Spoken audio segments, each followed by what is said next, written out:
My name is Hassan Sorrells, and this is the Leadership Lessons from the Great Books podcast, Shorts.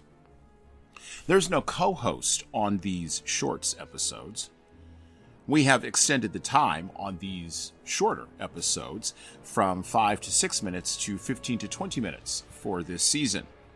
This is so that these shorts can serve as introductory episodes released ahead of our weekly, longer form episodes.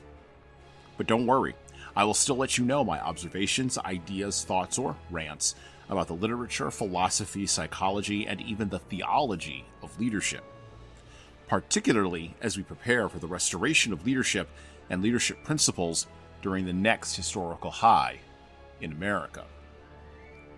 Why these episodes?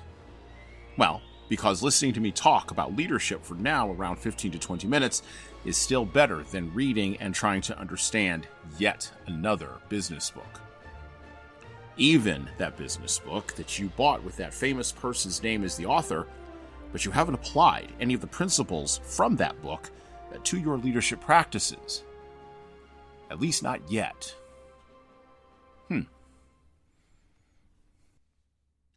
From G.K. Chesterton's collection of essays, Heretics, comes this parable.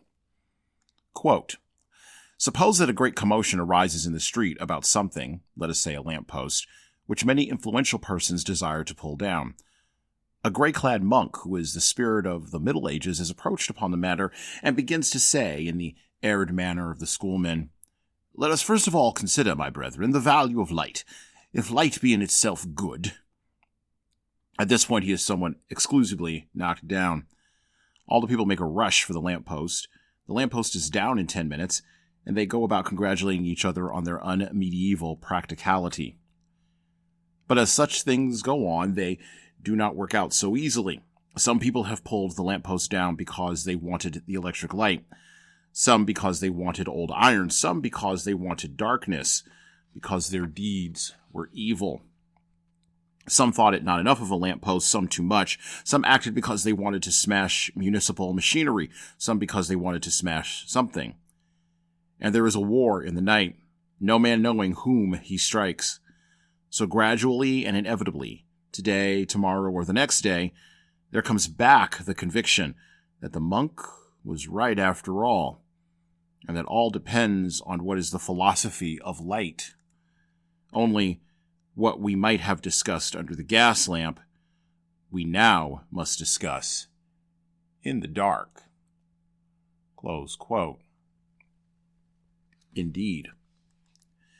Ignoring Chesterton's fence, or the idea that people in the past might have had a good reason for the rules and principles they followed, even if we don't know or don't care in our current era what those reasons were, is an idea that has led, in our time, to the setting afire and the melting down of even Chesterton's torn-down lamppost. The fire in which this lamppost has been melted down has been danced around maniacally and with increasing feverishness over the last 75 years, to the rhythm of many commenting, tweeting, posting, and TikTok dancing figures, as our American and Western culture continues to inexorably transform in the dark. The thoroughgoing postmodern American mind doesn't much like gatekeepers. You know, those folks who put up the fence or who speak in rhapsodic language about the philosophy of the light or the lamppost. But those gatekeepers do serve a purpose.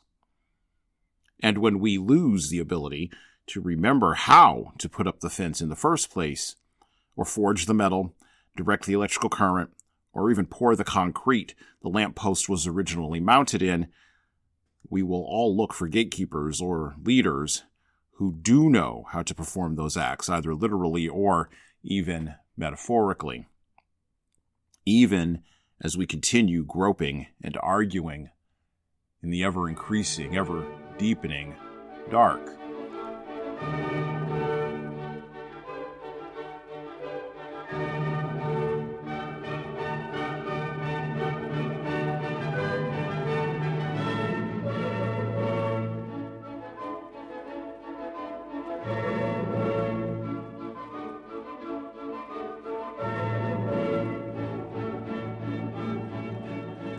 From Upton Sinclair to G.K. Chesterton, this month on the podcast, our focus is on doing the work and bringing volumes to leaders that will help them do the work of rebuilding the frameworks, the gates, the fences, and the lampposts, if you will. Not those frameworks, gates, fences, or lampposts that create boundaries, or even the ways that light forward for leaders and followers as you would naturally think. But instead, we're going to focus on how to reconstruct those frameworks that the leader must engage with themselves, inside of themselves, as we begin to inexorably exit from the dark of cultural, chaotic times. These volumes and the pursuit of what we are reading in them follows along from our focus on the work of Thomas Sowell, Albert Murray, and Coleman Hughes last month. And such work this month acts as a bridge, there's another construction word, joining the ideas we discussed in January when we covered Francis Bacon and even Voltaire. The fact is that all of these authors, from Upton Sinclair to Voltaire, from G.K. Chesterton to Coleman Hughes, confront the paradox built deeply into the democratic system of decision-making and small g governance we operate under both formally and informally in this country. The paradox, of course, is that we are a country founded on pushing an unconstrained vision to its natural breaking point. But our actual lived human behavior is deeply constrained by a respect for the reasons we have done things the way we have in the past, even without knowing in the current era what those reasons are. We wind up ourselves and we wind ourselves up in knots these days, talking a lot on the internet and in real life about social norms, legal norms, international norms, political norms, and even the language and behavioral norms. We do this because those norms exist to govern, there's that word again, our behavior. These norms also exist to foster cooperation, prevent conflict, and maintain order. However, when the norm of setting norms falls victim to the people who would burn down a lamppost and do their deeds in the dark, we wind up in an epistemic and material spot where few alive remember what the norm was or even why the norm was important. And even fewer can mount a defense of the norm. And of course, mounting a defense of the norm while teaching you how to build the norm is the purpose of great literature.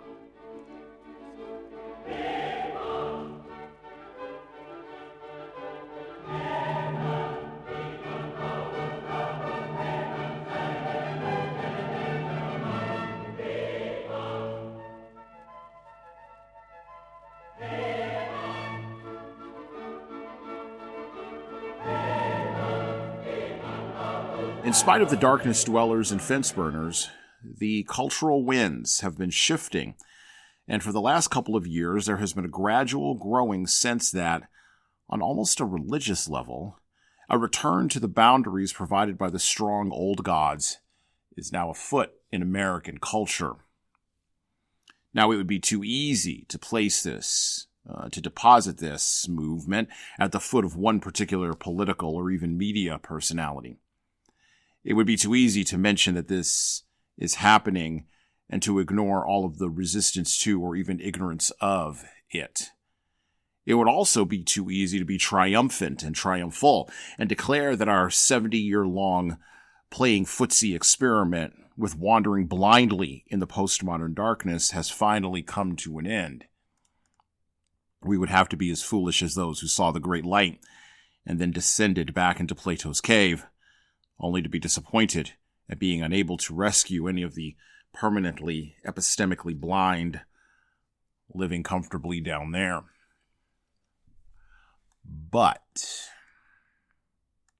there are calls for new boundaries and enforcement of very old rules.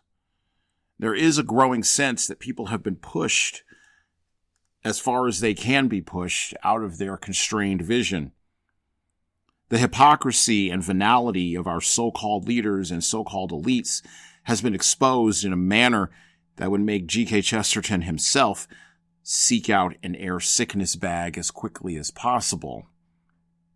The inmates have run the asylum long enough, and Daddy is back home to enforce discipline, return patriarchal moral order, and to reset the fences.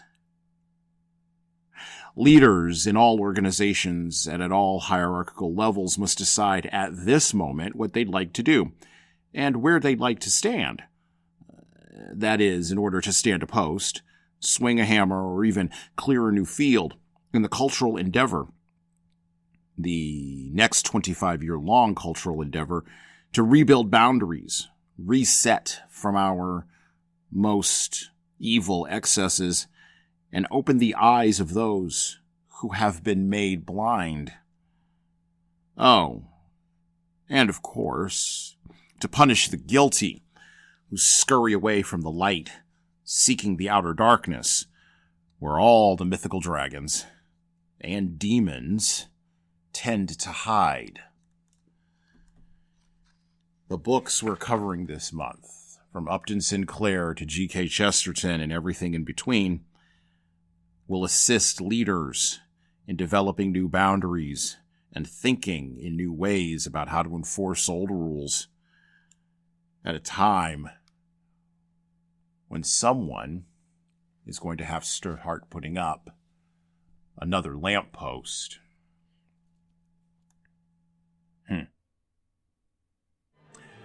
And well,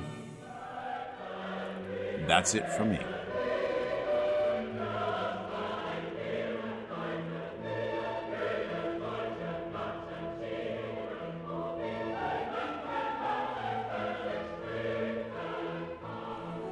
Are you ready to elevate your leadership journey through exploring the wisdom of the ages? Subscribe to the Leadership Lessons from the Great Books podcast on all major podcast platforms, including Apple iTunes, Spotify, and YouTube Music. You can also find us everywhere else podcasts are available. If you find value in our episodes, please leave a 5-star review on Apple, Spotify, and of course, YouTube. We need those reviews to grow, and it is truly the easiest way to help other leaders and lovers of literature discover this show. And thank you for your support.